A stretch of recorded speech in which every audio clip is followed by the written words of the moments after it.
बीडमध्ये संतोष देशमुख यांच्या हत्या प्रकरणातले मारेकरी अजूनही मोकाट आहेत। 20 दिवस झालेले आहेत, अजूनही वाल्मिक कराडचा पत्ता नाहीये। आणि या सगळ्या प्रकरणामध्ये हे मूळ मुद्दे सोडून कालपासून भलतीच चर्चा सुरू झालेली आहे, ती आहे अभिनेत्री प्राजक्ता माळीची। आमदार सुरेश धस यांनी माध्यमांना प्रतिक्रिया देताना अचानकपणे काही महिलांची नावं घेतली। इव्हेंट मॅनेजमेंट परळीमध्ये कसा होत असतो हे बोलताना त्यांनी रश्मिका मंदाना, सपना तिवारी आणि प्राजक्ता माळी यांची नावं घेतली आणि त्याच्यानंतर प्राजक्ता माळीनं थेट पत्रकार परिषद घेऊन या सगळ्या आरोपांना उत्तर दिलं।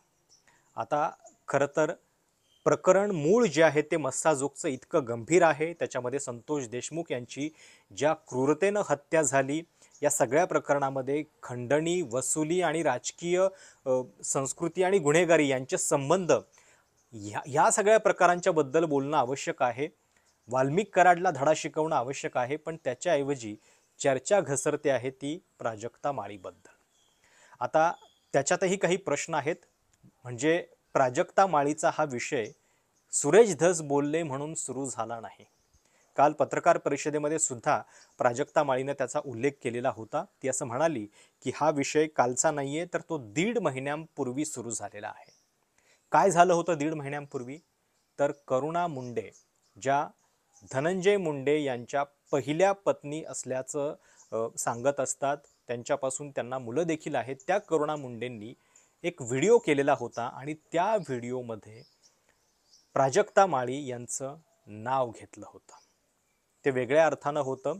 तो व्हिडिओ काय आहे ते परत इथं सांगायची गरज नाहीये, पण तिथूनच सोशल मीडियावरती चर्चा सुरू झालेल्या होत्या। प्राजक्ता माळी आणि धनंजय मुंडे यांचं नाव तेव्हापासून जोडलं जात होतं। त्याच्यामध्ये मस्साजोगच्या प्रकरणामध्ये धनंजय मुंडे यांच्यावरती सातत्यानं आरोप करणारे सुरेश धस माध्यमांना एक प्रतिक्रिया देताना पुन्हा प्राजक्ता माळीचं नाव घेतात आणि प्राजक्ता माळीला मग आपली बाजू मांडण्याची संधी या निमित्तानं मिळते। आणि आम्ही आपलं त्यांचं बघत असतो बा, रश्मिका मंदाना, परत ते कोणती हिरोईन ते लय नाचते बा जास्त, हा लय कंबार हल्ली तिथे सपना चौधरी, मग असे इव्हेंट बघायचे यांचे, इव्हेंट मॅनेजमेंट पॉलिटिक्स ज्यांना कोणाला भविष्यात करायचं असेल तर त्यांनी परळीला यावं, तिथं शिक्षण घ्यावं आणि ते शिक्षण घेऊन संपूर्ण देशामध्ये त्याचा प्रसार करावा।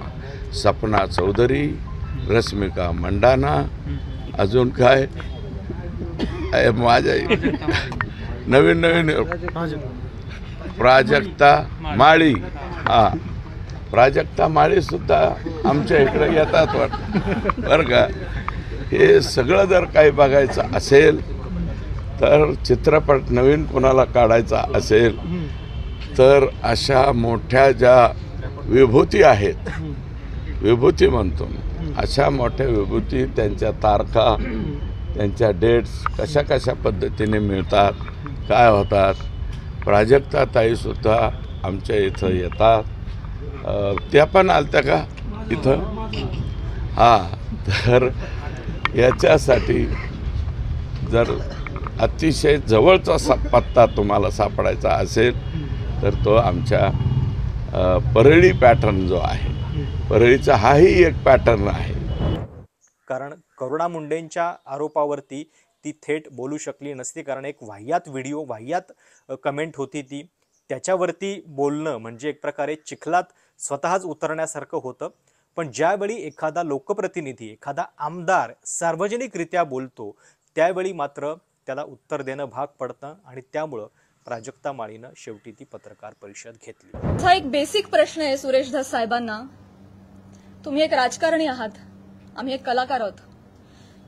तुम्ही एका दुसऱ्या राजकारणावर कुठेतरी कुरघोडी करताय, टीका करताय, तुमचं जे काय चालू आहे लखलाभ तुम्ही ते करत राहा। या सगळ्यांमध्ये तुम्ही कलाकारांना का खेचता? आम्हा कलाकारांचा ह्याच्यामध्ये काय संबंध? काय बीडमध्ये काहीतरी कायदा सुव्यवस्थेचा काही प्रश्न निर्माण झालेला आहे, त्याच्यावर भाष्य करत असताना कलाकारांवर गाडी का घसरते? बर, ते इव्हेंट मॅनेजमेंट विषयी काहीतरी सांगत होते की यांच्याकडून शिकावं इव्हेंट मॅनेजमेंट, मान्य। पण मग महिला कलाकारांचीच का नावं येतात? का परळीला कधीच कुणी पुरुष कलाकार गेला नाही का हो कार्यक्रमाला? त्यांची नावं का नाही येत? इव्हेंटमॅनचं तुम्हाला जर एक उदाहरण द्यायचं आहे तर पुरुष कलाकारांची नावं घ्या ना. महिलांची नावं घेऊन अतिशय कष्टानं ज्या महिला अतिशय छोट्या फॅमिलीमधून येऊन संघर्षमय आयुष्य जगत मोठ्या होतात आणि आपलं एक नाव कमवतात, त्यांची प्रतिमा ते असं बोलून डागाळतात. हे कितपत योग्य आहे? तुम्हाला उदाहरण द्यायचे, तुम्ही पुरुष कलाकारांची नावं द्या. पण त्यांनी तसं केलं नाही. त्यांनी त्यांच्या वैयक्तिक स्वार्थासाठी फिल्म इंडस्ट्रीमध्ये काम करणाऱ्या महिलांची नावं घेतली, त्याचा वापर केला, गैरवापर केला. त्यांनी स्वतःचा टीआरपी वाढवण्यासाठी महिलांची नावं घेतली, अतिशय कुत्सितपणे टिप्पणी केली, अतिशय कुत्सितपणे. खरं तर सुरेश धस यांनी प्राजक्ता माळीचं नाव कुठल्या संदर्भात घेतलं? बीडमध्ये जे काही जमिनींचे व्यवहार झालेले आहेत त्याच्यातून काही आर्थिक गोष्टी कशा कमावलेल्या आहेत हे सांगताना इव्हेंट मॅनेजमेंटचा पैसा सुद्धा कसा याच्यातून तयार झालेला आहे हे बोलता बोलता ते परळीतल्या इव्हेंट मॅनेजमेंटबद्दल बोलायला लागले. मग त्याच्यामध्ये आधी ते रश्मिका मंदाणाबद्दल बोलले, मग सपना चौधरीबद्दल बोलले आणि नंतर मग जे पत्रकार त्यांचे बाईट घेत होते त्यांच्यापैकी कुणीतरी एकानं प्राजक्ता माळीचं नाव सुद्धा त्यांना आठवण करून दिली आणि त्याच्यानंतर मग सुरेश धस प्राजक्ता माळीवरती बोलले. प्राजक्ता ताई पण आमच्या परळीमध्ये येतात असं ते म्हणाले आणि अतिशय कुत्सितपणे म्हणाले. खरं तर प्राजक्ता माळी परळीमध्ये येऊन गेलेली आहे का? तर ती गेलेली आहे. म्हणजे स्वतः प्राजक्ता माळीने सुद्धा पत्रकार परिषदेमध्ये ही गोष्ट सांगितली की एका पुरस्कार वितरण सोहळ्यामध्ये सत्कार करतानाचा तो एकमेव फोटो आहे, ती एकमेव आमची भेट आहे. त्यामुळं त्या सगळ्या गोष्टीवरून त्यांचा थेट संबंध जोडणं हे तसं चुकीचंच आहे. आणि प्राजक्ता माळीनं काल पत्रकार परिषदेमध्ये ती आपली वेदना जी आहे ती पूर्णपणे प्रकट केली. आता एक लक्षात घ्या की विधानसभेमध्ये ज्यावेळी चर्चा होत होती या सगळ्या प्रकरणावरती, त्यावेळी हेच आमदार सुरेश धस हे वाल्मिक कराडचं साधं नाव घ्यायला सुद्धा घाबरत होते. नुसतं आका आका असं म्हणत होते की या सगळ्या प्रकरणातला आका नेमका कोण आहे हे आपण शोधलं पाहिजे. त्यावेळी वाल्मिक कराडचं नाव सभागृहामध्ये घ्यायची हिंमत झाली नाही. खूप मोजक्या लोकप्रतिनिधींनी त्यांचं थेट नाव घेतलं, ज्याच्यामध्ये जितेंद्र आव्हाडांचं पण नाव घेतलं पाहिजे. आव्हाड असं म्हणाले की हा म्हणजे कोण आहे वाल्मिक कराड की ज्याचं नाव घ्यायला लोकप्रतिनिधी एवढं घाबरतात? हा दाऊद आहे, छोटा शकील आहे की कोण आहे नेमका? आणि त्या सुरेश धसांनी की ज्यांनी वाल्मिक कराडचं नाव घेताना एवढी सावधानगिरी बाळगली, ते सुरेश धस इथं बिनधास्तपणे प्राजक्ता माळीचं नाव मात्र घेतात आणि या प्रकरणाशी तिचा काहीही संबंध नसताना अशी एक सहज कमेंट मात्र करतात. आणि त्यामुळं मग या सगळ्या प्रकरणामध्ये साहजिक आहे की भलतीच चर्चा सुरू झाली. खरं तर मूळ मुद्दा जो आहे तो वाल्मिक कराडचा आहे आणि तो सोडता कामा नये, कारण या सगळ्या प्रकरणामध्ये आत्ता या क्षणापर्यंत त्याला अटक झालेली नाही आहे. काल एक बातमी आली की मुख्यमंत्री देवेंद्र फडणवीस जे गृहमंत्री पण आहेत त्यांनी CIDला आदेश दिले की या सगळ्या प्रकरणातल्या आरोपींची संपत्ती जप्त करा. त्याची चर्चा झाली पण अजून ते आरोपी सापडलेले नाही आहेत.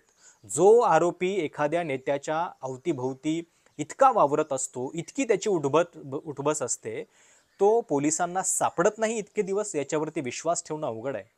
आणि ते राहिलं सगळं बाजूला, वाल्मिक कराडची दहशत खणून काढणं हे सध्या पोलिसांच्या समोरचं एक प्रमुख टार्गेट असलं पाहिजे. एखाद्या सरपंचाला एक अशा पद्धतीनं निर्घृण आणि क्रूरतेनं मारणं, याची शिक्षा, याचा एक धडा त्याला मिळाला पाहिजे, जेणेकरून महाराष्ट्रामध्ये कायदा आणि सुव्यवस्थेचं एक उदाहरण सेट झालं पाहिजे. पण त्याच्याऐवजी आपल्याकडं चर्चा सुरू झालेली आहे प्राजक्ता माळीची. आता प्राजक्ता माळीच्या कालच्या पत्रकार परिषदेमध्ये म्हणजे तिला खरं तर ही पत्रकार परिषद घ्यायला लागणं हाच आपला एक समाज म्हणून अपमान आहे. कारण अशा एखाद्या छोट्याशा गोष्टीवरती कुत्सितपणे कुणीतरी बोलतं आणि त्याच्या आपण खमंग चर्चा चवीनं त्या गोष्टी चघळतो. त्याच्यामुळं त्या सार्वजनिक जीवनातल्या कलाकाराला अशी नाहक बदनामी ऐकावी लागते. प्रश्न तोही आहे, पण सोबतच काल जी एक गोष्ट दिसली की सुरेश धसांच्या बाबतीत तिनं असं म्हटलं की महिला आयोगाकडे आपण तक्रार केलेली आहे, मी स्वतः कायदेशीर कारवाई करणार आहे, आणि त्यांनी या सगळ्या प्रकरणामध्ये माझं नाव अशा पद्धतीनं घ्यायला नव्हतं पाहिजे होतं. जर तुम्ही इव्हेंट मॅनेजमेंटबद्दल बोलत असाल तर तुम्ही पुरुष कलाकारांची पण नावं का नाहीत घेतली. प्राजक्ता माळीचा सवाल योग्य आहे, पण सोबतच एक गोष्ट मात्र इथं विसंगती थोडीशी त्या पत्रकार परिषदेमध्ये दिसली. जर विषय करुणा मुंडे यांच्या एका लूज कमेंटनं सुरू झालेला होता तर प्राजक्ता माळीनं करुणा मुंडेंना सुद्धा या सगळ्या प्रकरणामध्ये कायदेशीर कारवाईला त्याची हालचाल केली पाहिजे, त्यांना सुद्धा धडा शिकवला पाहिजे. कारण इतक्या स्वस्तपणे आणि इतक्या सहजपणे जर करुणा मुंडे प्राजक्ता माळीचं नाव घेत असतील, धनंजय मुंडेंशी संबंध जोडत असतील, तर सगळ्यात पहिली कारवाई, जसं तुम्ही सुरेश धसांच्या विरोधात पत्रकार परिषद घेतली तशीच करुणा मुंडेंच्या बाबतीत सुद्धा कारवाई करायला पाहिजे. कारण विषय तिथून सुरू झाला. कारण कालच्या पत्रकार परिषदेमध्ये प्राजक्ता माळी फक्त एवढ्याच म्हणाल्या की करुणाताईंना मी विनंती करते की महिलांना होणारा त्रास तुम्ही समजू शकता, महिलाच महिलांच्यावरती आरोप असा करत राहिल्या तर कसा होणार, तुमच्या माहितीचा स्रोत चुकीचा आहे, शहानिशा केल्याशिवाय तुम्ही अशी व्यक्तिगत टीका करू नका, असं प्राजक्ता माळी म्हणाल्या, करुणाताई असा उल्लेख करत. आता सुरेश धस जे बोललेले आहेत त्याच्यामध्ये खरं तर म्हणजे ज्या गोष्टी आहेत त्या पब्लिकमधल्या ते बोललेले आहेत, त्यांचं समर्थन करण्याची इथं गरज नाही आहे, पण त्यांनी नाहक विनाकारण संबंध जोडला त्याच्याबद्दल तुम्ही जर पत्रकार परिषदेमध्ये बोलताय तर ज्यांनी या सगळ्या प्रकरणाची सुरुवात केली त्या करुणा मुंडेंच्यावरती सुद्धा कारवाई का होत नाही आहे हा सुद्धा यातला विषय. जे प्रकरण आत्ता घडलेलं आहे त्याच्यामध्ये भाजपचे ज्येष्ठ नेते आता योग्य ती समज सुरेश धसांना देतील का आणि त्याच्यानंतर हे प्रकरण थांबेल का याची उत्सुकता असेल. एका महिला कलाकाराबद्दल अशा पद्धतीनं बोलणं आणि राजकारण्यांनी ते देखील, म्हणजे याच्या आधीसुद्धा अनेक राजकारण्यांची अशी विनाकारण नावं जोडली गेली असतील, पण पब्लिकली जाहीरपणे तुम्ही एक टिप्पणी करून तिच्या चारित्र्याचं जे हनन करताय ते पूर्णपणे चुकीचं आहे. मस्साजोगचा हा सगळा विषय वाल्मिक कराडशी निगडीत आहे, तो तसाच ठेवा, मुद्दे भरकटू देऊ नका आणि नसते विषय चघळत बसू नका. आणि ती संधी सुरेश धसांनी या निमित्तानं दिली अभिनेत्री प्राजक्ता माळीवरती अशी कमेंट करू. तुम्हाला या सगळ्याबद्दल नेमकं काय वाटतं, तुमच्या प्रतिक्रिया कळवायला विसरू नका. चॅनल सबस्क्राईब देखील करा. धन्यवाद.